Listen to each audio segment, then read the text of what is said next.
ஏன் RSS கும்பலின் பயிற்சினால் இங்க இருக்கக்கூடிய சுமூகமான நிலை இங்க இருக்காமல் போகிவிடும் ஏன் என்று விடுதலை சிறுத்தைகள் சொல்லுகிறோம்.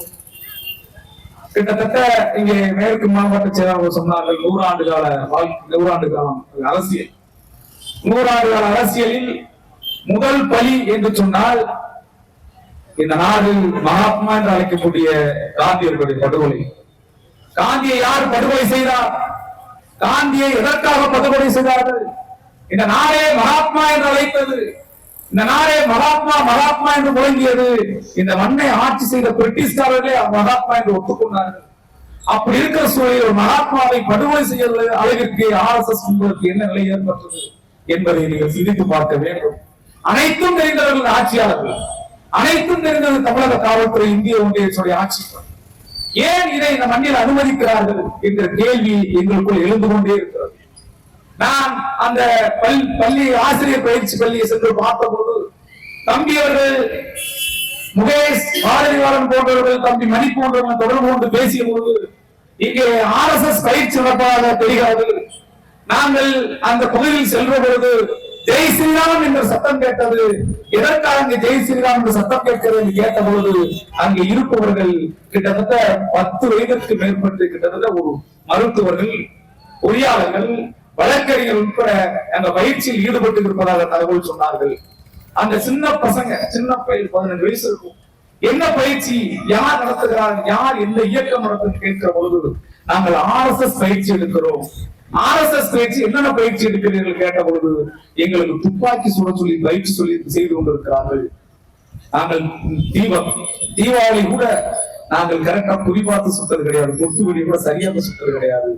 ஆனால் எங்களுக்கு இங்கே சைலன்சர் பொருத்தப்பட்ட சத்தம் கேட்காத துப்பாக்கியை வைத்து சொல்லிக் கொடுத்து கொண்டிருக்கிறார்கள். நாங்கள் பயிற்சி எடுத்துக் கொண்டிருக்கிற அந்த தகவலை சொன்ன பொழுது அந்த தம்பிகளுக்கு ரெடியாக இருந்து என்னையும் அண்ணன் செல்லப்பாண்டியனை அழைத்து சொன்னார்கள். அந்த இடத்திற்கு சென்ற பொழுது காவல்துறை அதிகாரிகள் இருந்தார்கள். காவல்துறை அதிகாரிகளை பார்த்து கேட்டோம், காவல்துறை அதிகாரிகளை கிட்டத்தட்ட அந்த மண்ணில் எத்தனையோ இயக்கங்கள் இருக்கிறது, எத்தனையோ கட்சிகள் நடத்திக் கொண்டிருக்கிறார்கள். கம்யூனிஸ்ட் இயக்கம் போன்ற கட்சிகளில் எவ்வளவு கொண்ட இயக்கவாதிகள் இருக்கிறார்கள். அவர்கள் எல்லாம் ஒரு இடத்துக்கு நின்றால் போதும் காவல்துறை உடனே மோப்பம் பிடித்தவர்களை கைது செய்து சிறையில் அடைக்கிறீர்களே, இவர்களுடைய ஒரு துப்பாக்கி பயிற்சி RSS கும்பலை ஏன் நீங்கள் மனுவாங்கினா நடவடிக்கை எடுக்க வேண்டும் கேள்வி எழுப்பினோம். அதற்கு சொல்லுகிறார்கள், நாங்கள் இதை ஒன்றும் செய்ய முடியாது. அவர்களே ஒப்புக்கொள்கிறார்கள். ஏதோ இங்கே மட்டும் நடப்பதை போல நீங்கள் ஒரு போராட்டத்தை செய்கிறீர்களே, தமிழகம் முழுக்க நடந்து கொண்டிருக்கிறது. மதுரை மாவட்டத்திலும் 10க்கும் மேற்பட்ட இடங்கள் நடந்து கொண்டிருக்கிறது. நீங்கள் சாதாரணமா ஏதோ ஒரு பெரிய விஷயத்தை பேசுவதற்கு காவல்துறை அதிகாரிகள் சொல்கிறார். தமிழக அரசை பார்த்து கேட்கிறோம். இன்னொன்றையும் சொல்லுகிறார்கள், தமிழக அரசு சொன்னா, தமிழக அரசு நினைத்தால் இந்த பயிற்சி எந்த மூலையும் நடக்காமல் அவர்களால் செய்ய முடியும். நாங்கள் என்ன செய்வது என்று காவல்துறை நல்விக் கொண்டிருக்கிறார்கள். நான் தமிழக அரசை பார்த்து கேட்கிறோம், நட்பு அரசை பார்த்து கேட்கிறோம், தயவு செய்து நீங்கள் திருப்பூர் தீபத்தை எவ்வாறு இரும்பு கன்றும் தடுத்து நிறுத்தி ஏற்கனவே ஏற்ற வேண்டிய இடத்தில் தீபத்தை ஏற்றி சமூக நிலையாற்றீர்களோ அதே போல RSS பயிற்சி நீங்கள் தடுத்து வைத்திருக்காங்களே. RSS பயிற்சியை பார்த்து ஏன் நாங்கள் அச்சப்படுவீங்க சொன்னார்களே. ஒரு மனிதனுக்கு எவ்வாறு சேரியை கொடுக்க வேண்டும், சேரி இனங்களை படுகொலை செய்ய வேண்டும், சேரி பெண்களை பாலியல் வன்கொடுமை செய்ய வேண்டும் என்ற புத்தி எங்கிருந்து வந்தது என்கிற தகவலை மேற்கு மாவட்டத்தில் சிந்தைகள் சொன்னார்களே. சேரியை கொளுத்தவன் RSS கும்பலால் இருந்த இங்க இருக்கக்கூடிய சாதிந்தர்கள் புத்தியில் புகுத்திருக்கிறார்கள். சேரி இளைஞர்களை, இந்த சமூக இளைஞர்களை படுகொலை செய்ய வேண்டும் எண்ணத்தை யார் புகுத்திருக்கிறது என்று சொன்னால் மனுநீதி என்று RSS புத்தகம். மனுநீதியில போய் பார்த்தா மனுநீதி புத்தகத்தை குறிச்சு பாத்தீங்கன்னா தெரியும். அந்த புத்தகத்துல சேரி இளைஞர்களை எங்க வைக்க வேண்டும், அந்த பெண்களை எவ்வாறு நடத்த வேண்டும், இதை விட ஒரு மேலாக மைய பிராமண தவிர மற்றெல்லாம் சூத்தவர்கள் அவர்கள் வேசி மக்கள் என்று சொல்லக்கூடிய அளவுக்கு ஒரு புத்தகம். அதுதான் இன்றைக்கு RSS முகாமாக, RSS இயக்கமாக மாறி இருக்கிறது. மனு புத்தகம் தான் இன்னைக்கு RSS இயக்கமாக மாறி இருக்கிறது. அது சொல்லுவதெல்லாம் இவர்கள் செய்கிறார்கள்.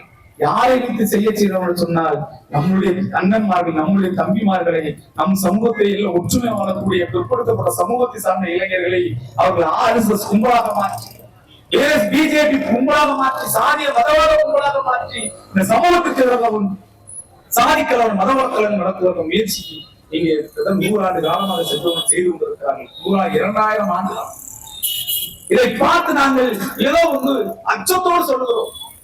நாங்களும் துப்பாக்கி பயிற்சி எடுக்க முடியும். எங்கள் தலைவர் இங்க சொன்னதை போல எழுச்சி தமிழ் ஆணையிட்டால் விடுதலை சிறுத்தைகளாம் நீங்கள் எல்லா இடத்திலும் துப்பாக்கி பயிற்சி எடுத்துக்கொள்ளுங்கள் என்று சொன்னால் நீங்கள் துப்பாக்கி தர வேண்டிய அவசியம் இல்லை.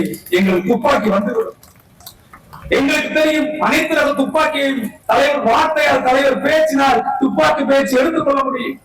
கத்தி சண்டை ஒரு காலத்தில் சேலைக்கு சென்றால் 90 காலகட்டத்தில் ஒவ்வொரு பகுதியிலும் ஒவ்வொரு சிறுத்தைகள் வசிக்கக்கூடிய ஒவ்வொரு பகுதியிலும் சிலம்பாட்டம் நடந்து கொண்டிருக்கும். சிலம்பை கற்றுக் கொண்டிருப்பார்கள். இன்றைக்கு நாங்கள் ஜனநாயக பாதையில் திரும்புகிற காரணத்தினால், தேர்தல் களத்தில் இருக்கிற காரணத்தினால் நாங்கள் அதையெல்லாம் விட்டுவிட்டு எங்களுடைய அரசியலை, சமூக நீதி அரசியலை, சமத்துவ அரசியலை, ஜனநாயக அரசியலை அனைவருக்கும் கொண்டு செல்ல வேண்டும். எங்கள் தலைவர் சொல்லுகிறார், அனைவரையும் ஜனநாயகப்படுத்துவதே ஒரு மாற்றத்தை உருவாக்க வேண்டும். சாதி ஒழிப்பு, மத ஒழிப்பு இங்கே பேச முடியும். சாதி ஒழிப்பு களத்தில் நாம் தொடர்ந்து நிற்க முடியும். எவன் இங்கே சாதியை பேசுகிறானோ, எவன் மதத்தை கூர்தீட்டி நிற்கிறானோ அவனை ஜனநாயகப்படுத்தினால்தான் நாம் இந்த சமூக மாற்றத்தை, சமூக நீதி அரசியலை, ஜனநாயக அரசியலை இங்கே கொண்டு வர முடியும் என்கிற தலைவர் சொல்லிக் கொடுத்த காரணத்தினால் விடுதலை சிறுத்தைகள் நாங்கள் ஜனநாயகத்தின் அடிப்படையில் போராடி கொண்டிருக்கிறோம். ஜனநாயகத்தின் அடிப்படையில் போராடி கொண்டிருக்கிறோம். இங்க சொன்னார்கள் கார்த்திகை மாதம் வந்த உடனே ஒரு தீபத்தை ஏதோ கார்த்திகை மாதத்தில் ஏதோ ஒரு உயிரினங்கள் திருப்பி போகுது. கார்த்திகை மாதத்துல எது தெரியும்? பார்த்தா ஒரு ஊருக்கு பார்த்தா நாய்கள் கூட்டம் கூட்டமா தெரியும். அதே போல திருக்குறளத்துல கூட்டம் கூட்டமா தெரியும். கார்த்திகை தீப ஒரு கூட்டம் மாதிரி, நாய் கூட்டம் மாதிரி கிட்டத்தட்ட எச்சராஜ ஒரு கூட்டம், அந்த ஒரு இன்னொரு இந்து மக்கள் கட்சியோட தலைவர் கூட்டம், இப்படி நாய்கள் கூடி நிற்பதை போல அந்த தீபத்தை ஏற்றியே ஆக வேண்டும் என்ற காரணத்திற்காக அந்த கூடிக்கொண்டே இருக்கிறார்கள். தமிழக காவல்துறை தடுத்துக் கொண்டே இருக்கிறது. அதை செய்த காவல்துறை, ஜனநாயகத்தை காப்பாற்றிய காவல்துறை, சமூக நீதியை காப்பாற்றிய காவல்துறை ஏன் இந்த RSS கூட்டத்தை தடை செய்வதற்கான வாய்ப்பை நீங்கள் அந்த சட்டத்தை கையில் எடுக்கவில்லை? ஒரு இடத்தில் அவர்களுக்கு எதிர்ப்பு, ஒரு இடத்தில் பாதுகாப்பு என்று சொன்னார். இது பேர் ஆபத்தை கொண்டு வரும். தயவு செய்து அன்பார்ந்த தோழர்களே, நாங்கள் ஏதோ ஸ்ரீராம் நல்லமை ஆயிற்சி ஆசிரியர் பயிற்சி பள்ளியை நீங்கள் அரசுடன் இதற்காக சொல்கிறோம் என்று சொன்னால் அவர்களுக்கு காழ்ப்புணர்ச்சியாக இல்லை. எத்தனையோ தனியார் நிறுவனங்கள், பள்ளிகள், கல்லூரி நடத்தி கொண்டிருக்கிறார்கள். மஞ்சப்புத்து செட்டியார் MA என்ற ஆர்ட்ஸ் காலேஜ் நடத்தி கொண்டிருக்காங்க. சொல்லுகிறோமா? அதை அரசுடன் கோரிக்கை வைக்கிறோமா? விடுதலை சிறுத்தைகள் இங்க இருக்கக்கூடிய இன்னொரு யாதவ கல்லூரி, யாதவ பள்ளி இருக்கிறதே, அதை அரசுடன் கோரிக்கை வைக்கிறோமா? இன்னும் எத்தனையோ மிஷனரி பள்ளிகள், கல்லூரிகள் இருக்கிறதே, அதையெல்லாம் அரசுடைமையாக்க கோரிக்கை வைக்கிறோமா? விடுதலை சிறுத்தைகள் கோரிக்கை கல்வியை அரசுடைமையாக்க வேண்டும், கல்வி நிலையை அரசுடன் பொதுவான கோரிக்கை இருக்கிறது. இருந்தாலும் விடுதலை சிறுத்தைகள் ஏன் ஒரு கல்லூரியை மட்டும் நீங்கள் அரசுடைமையாக்க வேண்டும் என்று கோரிக்கை வைக்கிறது? 10 ஆண்டு காலமாக இந்த நிகழ்ச்சி நடத்துவதை ஒத்துக்கொள்ளுகிறார். 10 வருஷமா அந்த நிகழ்ச்சி நடத்துவீங்க. 10 வருஷத்துக்கு எங்க போனேன்னு கேட்கிறாரு. 10 வருஷமா ஜெயஸ்ரீராம் சட்டம் எங்களுக்கு கேட்கல. 10 வருஷமா கத்தி சண்டை, கம்பி சண்டைக்கான முயற்சி எடுக்கிறதுக்கு பயிற்சி எடுப்பது எங்களுக்கு தெரியல. துப்பாக்கி பயிற்சி எடுப்பது எங்களுக்கு தெரியல. காவல்துறை அதிகாரிகள் எங்களிடம் மனு வாங்கி கொண்டு நடவடிக்கை எடுப்பவர்கள் கூட இன்னும் அந்த நாங்கள் கொடுத்த புகாரிற்கு என்ன நடவடிக்கை என்பதே தெரியவில்லை. ஆனால் இங்கே போடுகிற கூட்டத்திற்கு ஒரு தடை சொல்கிறார்கள் காவல்துறை. வினோதமான தடை. புத்தாண்டு நேரத்தில் கோயிலுக்கு செல்வார்கள், போக்குவரத்துக்கு இடையூறா இருக்கும், ஆகிய ஆர்ப்பாட்டம் நடத்தக்கூடாது தகவல் சொல்கிறார்கள். புத்தாண்டு காலையில போய் முடிச்சு எல்லா வேலையும் பார்த்துட்டாங்க. நாங்களும் அதனாலதான் வந்து காலையில போற பொதுமக்களுக்கு எந்த இடையூறு கூடாது, மாலை நேரத்துல வந்து ஒரு ஆர்ப்பாட்டம் சத்தத்தை யாரை பாதுகாப்பதற்காக இந்த தடை, காவல்துறை எங்களுக்கு மீறி விதித்த தடை. விடுதலை சிறுத்தைகள் தடையை மீறி, தடையை படையை பெருக்கு, தடையை நொறுக்கு என்ற கூடியிருக்கிறோம். எங்கள் தலைவர் சொன்னதை போல கடலூர் மாவட்டத்தில் எழுச்சி தமிழ் நுழையக்கூடாது என்ற சட்டத்தை போட்ட பொழுது பல நூறு குறுக்கிடும் தடை மீறு அதனடி பாய்ச்சலை படைத்தது வரலாறு என்கிற வகையில் அன்றைக்கு தடையை மீறல் விடுதலை சிறுத்தைகள். எங்களுக்கு தடை என்பது பெரிய விஷயம் இல்லை, சிறை என்பது எங்களுக்கு பெரிய விஷயம் இல்லை. ஆனால் நாங்கள் இன்னும் மாநிலத்தில் பேச வேண்டிய சூழல் இருக்கிறது. அந்த நல்லமணி, ஸ்ரீராம் நல்லமணி ஆசிரியர் பயிற்சி பள்ளியினுடைய தாளாளர் பேர் ஆபத்தானவர். அவரே ஒத்துக்கொள் 10 ஆண்டு காலமா வந்து ஆசிரியர் பயிற்சி பள்ளியில் மக்கள் மாணவர்களுக்கு பயிலக்கூடிய பள்ளியில், கல்லூரியில் இங்கே RSS பயிற்சி நடத்துகிறோம் என்ற ஒரு ஆர்வத்தோடு அவர் பேசுகிறார் என்று சொன்னால் அவருக்கு அந்த பாதுகாப்பை கொடுப்பது யார்? 10 ஆண்டுகள் நடத்தும், என்ன செய்ய முடியும்? அப்படின்ற ஒரு பாதுகாப்பான ஒரு சூழல் பதிலை சொல்கிறார். யார் அவருக்கு பாதுகாப்பாக இருக்கிறார்கள்? அதையும் நாம் தோல்விக்குரிய தேவை இருக்கிற தோழர்களே. தயவு செய்து அன்பார்ந்த விடுதலை சிறுத்தைகளை, நம்ம புத்தாண்டில் நாம் எல்லாம் கூடியிருக்கிறோம். இந்த மக்களை பேராபத்து சூழ்ந்திருக்கிறது. இந்த பேராபத்திலிருந்து காப்பாற்றுவதற்காக விடுதலை சிறுத்தைகள் முதல் போராட்டம் இந்த ஆர்ப்பாட்டத்தை நடத்தி இருக்கிறோம். இன்னும் தமிழக காவல்துறை, தமிழக அரசு அந்த கல்லூரி நிர்வாகத்தின் மீது ஏதோ ஒரு கரிசன போக்கை கையாண்டால் இங்கு இரண்டு போராடுபவர்கள் அனைவரும் அனைத்து விடுதலை சிறுத்தைகள் அழைத்து திரட்டி அந்த பள்ளி கல்லூரியை முற்றுகிற சூழல் உருவாகும். முற்றுகையிடுவோம்.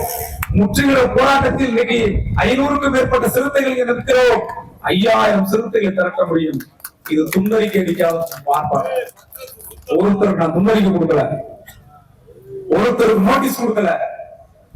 நேரில் வந்து அந்த காலத்தை போல விடுதலை சிறுத்தைகள் 90-99 காலத்தை போல தொடர்பு கொண்டு பார்க்கிறவனம் சொல்லி பேஸ்புக்கில் வாட்ஸ்அப்பில் பேசி இந்த கூட்டத்தை கூட்டியிருக்கிறோம். நாங்கள் திட்டமிட்டு ஒரு ஆர்ப்பாட்டத்தை நடத்தணுமே ஆனால், ஒரு திட்டமிட்டு ஒரு முற்றுகை போராட்டத்தை அறிவிப்பேனால் 5000க்கும் மேற்பட்ட சிறுத்தைகளை எங்களால் திரட்ட முடியும். 5000க்கும் மேற்பட்ட சிறுத்தைகளை திரட்டி அந்த ஆசிரியர் பயிற்சி பள்ளியை முற்றுகைக்கு போராட முடியும். எங்களை போராட தூண்டாது காவல்துறையை, தமிழக அரசு அந்த பள்ளி நிர்வாகத்தை நீங்கள் அரசுடமை ஆக்கி அது வந்து ராணுவ பயிற்சி பள்ளியை மாத்துங்க. ராணுவ பயிற்சி பள்ளியை மாத்துங்க. அதான் அவங்க பயிற்சி இருக்கிறாங்கல்ல, ராணுவ பயிற்சி பள்ளியை மாத்துங்க. அங்கிருந்து தேர்வாளர்கள் வந்து ராணுவத்தில் கொண்டு போகும். இவர்கள் வந்து பயிற்சி தினம் வந்து ராணுவத்தில் போய் சேர போய் கார்கில் போரிலையும் கிட்டத்தட்ட இருக்கக்கூடிய வெளிநாட்டு உள்நாட்டு போரில் வந்து கலந்து கொள்வதை போல இவர்கள் பயிற்சி இருக்கிறார்கள். நம்மால் தமிழக அரசு, காவல்துறையே மீண்டும் ஒருமுறை விடுதலை சிறுத்தைகள் கேட்டுக்கொள்கிறோம். தயவு செய்து அந்த நிலம், கல்லூரி இருக்கிற நிலம் திருப்பாலை கண்மாய், சின்ன கண்மாய், ஒரு நிலம் கூட 1000 ரூபாய்க்கு வாங்கலாங்க. ஒரு சென்ட் 1000 ரூபாய்க்கு கூட வாங்கல. அனைத்தும் திருப்பாலை சின்ன கண்மாய். அந்த மக்கள் இன்று மைத்தில் அடித்துக் கொண்டிருக்கிறார். எங்கள் கம்மாய் பறிபோனதே, இந்த கம்மாயை மீட்டுக் கொடுப்பது யார்? கேட்டுக்கொண்டே இருக்கிறோம், மனு கொடுத்து கொண்டே இருக்கிறோம். ஆனால் விடுதலை சிறுத்தைகள் தலித்தோ ஒரு குடும்பமோ ஒரு செண்டு இடத்துல வந்து போய் அமர்ந்தா உடனே ஜேசிபி எடுத்துக்கொண்டு இடிச்சு தள்ளி இது அரசு இடத்தை நீ ஆக்கிரமிப்பு செய்கிற பதறும். இந்த அரசு வருவாய்த்துறை பதறும், நீர்நிலைத்துறை இருக்கக்கூடிய அந்த பொதுப்பணித்துறை பதறும். அங்கே குடியிருந்த மக்களை இரவோடு இரவாக அங்கே அடித்து தீ வைத்து கொளுத்தி கிட்டத்தட்ட 100க்கும் மேற்பட்ட குடும்பங்களுக்கு குடியிருந்தார்கள். இவர்கள் பாதி கம்மாயை மறைத்தார்கள். இந்த கம்மாயை நீ உனக்கு எந்த அளவுக்கு உரிமை இருக்கிறதோ அதே போல எனக்கும் உரிமை இருக்கிற அந்த பகுதியை சார்ந்தவங்க பூசி கொண்டு குடியிருந்தாங்க. இரவோடு இரவாக அவர்களை குடிசையில் கொளுத்தி தீ வைத்து கொளுத்தி விரட்டி வைத்த கும்பல் தான் இந்த ஸ்ரீராம் நல்லமணியுடைய ஆசிரியர் பயிற்சி பள்ளி நடத்திக்கூடிய அந்த நல்லமணி குடும்பம். இரவு நேரத்துல அங்கேயும் தஞ்சை கீழ் நேரம் நடந்திருக்கும். உள்ளவே படுகொலை தீட்டு செத்துருப்பாங்க. ஏதோ அந்த மக்கள் சுதாரித்துக் கொண்ட காரணத்தினால் அன்றைக்கு தவிர்க்கப்பட்டது, குடிசையோடு முடிந்தது. அப்படிப்பட்ட கோர புத்தி கொண்ட அந்த ஆசிரியர் பயிற்சி பள்ளியோட தாளாளர் குடும்பம். அப்படிப்பட்ட அந்த ஆசிரியர் பயிற்சி பள்ளியை தயவு செய்து அரசு நிலம் இன்னும் வந்து கிட்டத்தட்ட 1 கோடிக்கு மேல வரி கட்ட முடியல. வரி கட்டாம ஓலை அனுப்பிச்சுட்டு இருக்கிறாங்க. ஒன்னால வந்து அந்த நிர்வாகத்தை தனக்கான நிர்வாகம் மாற்ற முடியாத, எதுக்கு ஓலை அனுப்புற? என்ன அவசியம் வந்துருச்சு? நீ வந்து வாடகை கட்டல, சாதாரண ஒரு வீட்டுல குடியிருக்கிறோம். ஒரு வீட்டுல குடியிருக்கும் போது அந்த வீட்டுல இருக்கக்கூடிய ஓனர் வந்து குடியிருக்கிறேன் வாடகை கொடுக்குறேன்னா உடனே அந்த ஓனர் என்ன செய்வாரு? எப்ப வீட்டை விட்டு வெளியே போன்னு சொல்லுவார்ல. இந்த புத்திய அரசுக்கு இல்ல. 2 கோடிக்கு மேல வந்து வரிபாக்கி இருக்கிறத வரிபாக்கி செலுத்த முடியாது. எதுக்கான கல்லூரி நடத்த விடுற 2 கோடி தான். அதான் கட்டளை 2 கோடி தான் அவருக்கு மொத்தமாவே. உன் காசுக்கு அந்த கட்டளை இருக்கிற, உன் நிலம் இருக்கிறத அது அப்படியே அரசுடைய அக்கது பொதுப்பொழிப்பு தமிழக அரசுடைய ஆசிரியர் பயிற்சி பள்ளியா மாத்து, தமிழக அரசுடைய பள்ளிக்கூடமா மாத்து. ஏன் அதை செய்ய மறுக்கிறாய்? உங்களை யார் தடுக்கிறது? 10,000 1000 1 லட்சம் பேருக்கு நீங்க நலத்திட்டம் வாங்கணும். நம்முடைய அரசு 1 லட்சம் பேர் நலத்திட்டம் வாங்கணும். எத்தனை பேர் பட்டா வாங்கினீங்கன்னு தெரியல. அதை போல அந்த நலத்திட்டத்துல இந்த பள்ளியை நாங்க வந்து அரசு எடுத்துட்டோம். இனிமேல் அதுல வந்து யாரையும் போய் காசு கட்டி படிக்க வேண்டிய அவசியம் இல்ல. நீங்க வந்து இலவசமா படிக்க ஒரு அறிவிப்பு செஞ்சிருந்தால் இந்த தமிழக அரசு இன்னும் நாம வந்து நன்றி சொல்லியிருக்கலாம். தயவு செய்து அவர்கள் படுமோசமானவர், மனித நேயம் இல்லாதவர். குடிசைகளை கொளுத்துபவர்கள், சேரிகளை கொளுத்துபவர்கள், சேரிகளை அடித்து விரட்டியவர்கள், இப்படிப்பட்ட இது எங்கிருந்து இவர்களுக்கு வந்தது என்பதை எண்ணி பார்க்கிற போது சிந்தனைவன் சொன்னதை போல இவர் பயிற்சி எடுத்தவர், சேரிகளை கொளுத்தும் பயிற்சி எடுத்தவர், RSS பயிற்சியில் இருந்தவர் அந்த தம்பி.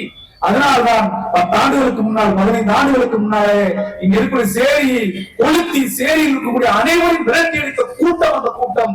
அப்படிப்பட்ட கூட்டத்தை